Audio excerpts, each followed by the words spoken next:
Bienvenue sur notre chaîne dédiée à l'univers incroyable des animés. Aujourd'hui, nous plongeons dans les aventures épiques et inoubliables de One Piece. Un monde où Monkey D. Luffy et l'équipage du chapeau de paille voguent à travers les mers pour trouver le One Piece et réaliser leur rêve de devenir le roi des pirates. À la fin du chapitre 1131, Sol s'effondre mystérieusement au sol et ne bouge plus du tout, laissant supposer qu'une situation grave est en cours. Il ne s'agit pas d'un simple problème de santé, mais bien d'un acte prémédité. Quelqu'un l'a empoisonné. Les informations révélées indiquent que l'auteur de cet acte appartient au gouvernement mondial et possède des motivations puissantes pour éliminer Sol. Ils ont découvert que Sol avait survécu à l'incident d'Ohara et qu'il avait transféré les livres importants de cette tragédie vers l'île d'Elbaf. Cette découverte est due à Kuzan, également connu sous le nom d'Aokiji, qui a quitté la marine et divulgué des informations sensibles ayant attiré l'attention du gouvernement mondial. En réponse, celui-ci a pris des mesures drastiques. La marine a reçu l'ordre de pourchasser Kuzan, qui est désormais un pirate avec une prime de 3,5 milliards de berries. Ancien amiral, Kuzan a rejoint l'équipage de Blackbeard, un Yonko, et est considéré comme une menace majeure, notamment en raison de son implication dans la capture de Garp sur l'île de Hachinosu. Cependant, le plan pour capturer Kuzan nécessite une préparation minutieuse, étant donné que le quartier général de Blackbeard est protégé par une puissance formidable. Pendant ce temps, le gouvernement mondial concentre également son attention sur Sol. Ce géant est considéré comme une menace en raison des connaissances qu'il détient dans les livres d'Ohara, qui pourraient révéler l'histoire secrète du monde.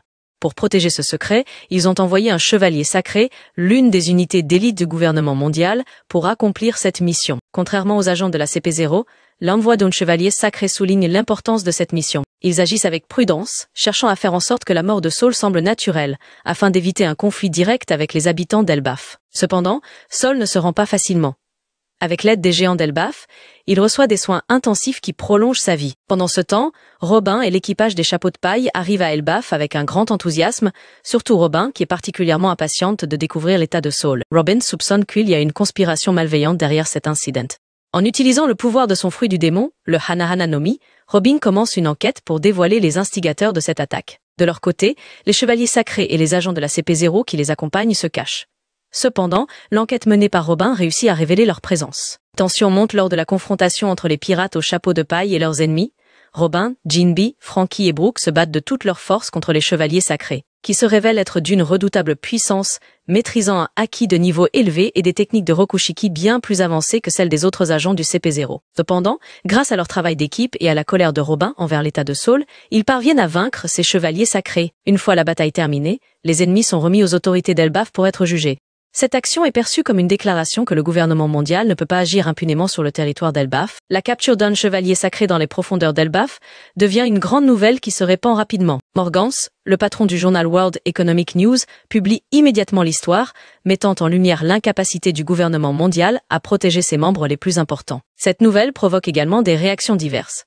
Kuzan prend conscience que ses actions passées, notamment le sauvetage de Sol, ont été découvertes, et le gouvernement mondial va sans doute le poursuivre. Avec les nombreux conflits qui continuent de se développer, le chapitre 1132 présente des dynamiques intéressantes qui relient les personnages principaux. Cette histoire de plus en plus tendue aborde également l'un des personnages les plus populaires de l'univers de One Piece, à savoir Kuzan, plus connu sous le nom d'Aokiji. De nombreuses théories fascinantes circulent parmi les fans concernant ce que Aokiji fera dans le futur. Est-il réellement fidèle aux pirates de Barbe Noire ou a-t-il un agenda caché en lien avec un autre groupe, comme l'armée révolutionnaire ou Sword? Pour cette fois, nous allons nous concentrer sur le grand rôle d'Aokiji, sans trop nous attarder sur les factions qu'il pourrait suivre. Cela pourrait constituer un sujet plus long à traiter à une autre occasion.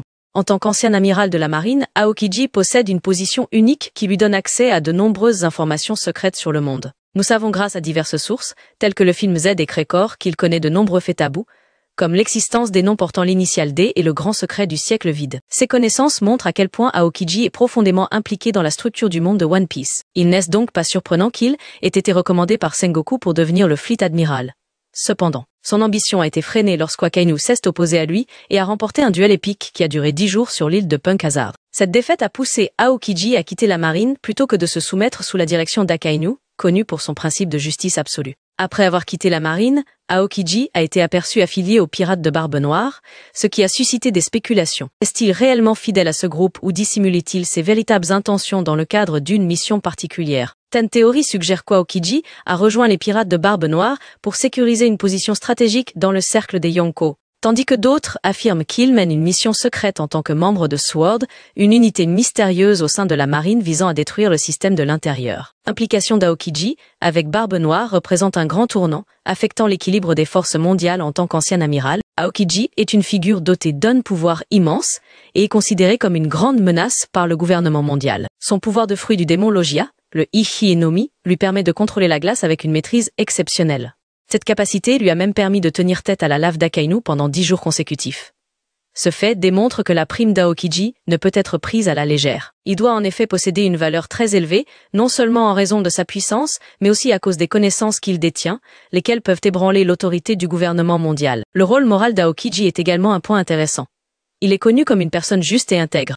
L'un des moments les plus emblématiques est lorsqu'il a laissé Robin s'échapper lors de l'incident d'Ohara, bien que l'ordre de la marine ait été d'anéantir toutes les personnes présentes. Cette attitude montre qu'Aokiji n'était pas entièrement d'accord avec la politique brutale du gouvernement mondial. Sa décision de quitter la marine après sa défaite, face à Akainu, est une forme de protestation contre le principe de la justice absolue, qu'il jugeait trop cruelle et potentiellement destructrice pour l'essence même de la véritable justice. Dans ce contexte, beaucoup pensent que le grand objectif d'Aokiji est de renverser Akainu et de remettre la marine sur la bonne voie. Pourrait envisager de renverser Akainu, soit politiquement, soit physiquement, étant donné la façon dont Akainu agit impitoyablement, même envers ses propres collègues. L'incident d'Ohara est une preuve tangible de l'approche extrême d'Akainu, qui n'hésite pas à tuer des civils pour imposer sa justice absolue. Il est fort probable que l'alliance d'Aokiji avec Blackbeard fasse partie d'une stratégie plus vaste. Existe une théorie intéressante selon laquelle Aokiji se serait rapproché de Blackbeard pour recueillir des informations cruciales. Cela pourrait finalement être utilisé pour détruire Blackbeard.